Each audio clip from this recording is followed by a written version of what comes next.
Five-year-old boy, a fatal injury, and investigators don't believe his death was an accident.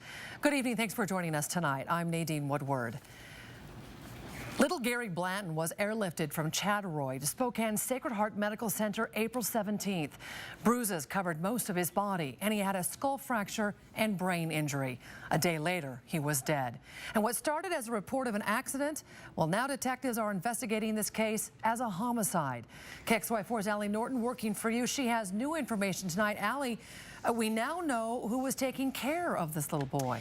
And Nadine, according to a search warrant, Cynthia Cahill called 911 to report that Gary was unresponsive. She told deputies that she heard a bang, then found Gary on the floor. But according to court documents, medical staff at Sacred Heart say his fatal injuries don't add up to an accidental fall.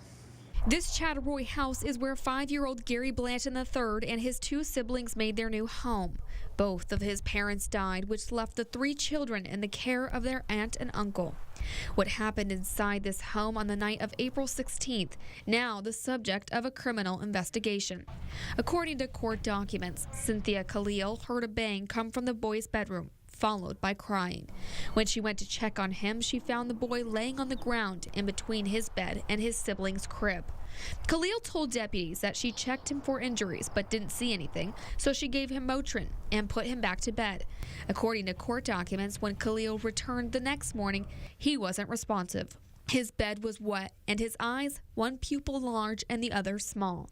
After Cahill called 911, little Gary was airlifted to Sacred Heart Medical Center.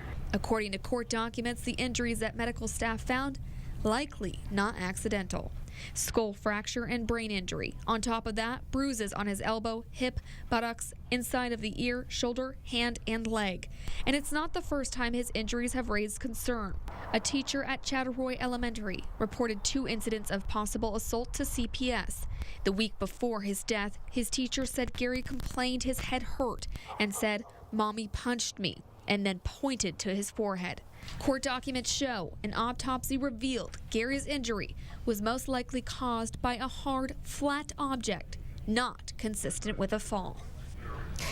Now, Cynthia Cahill has not been arrested nor named a suspect in this case, but detectives are investigating. They're trying to get a hold of her cell phone records because according to court documents, shortly after Gary fell, she had a text conversation with her husband about the incident. Detectives want to know what was said during that conversation for further clues. Reporting in the studio tonight, I'm Allie Norton, KXLY4 News.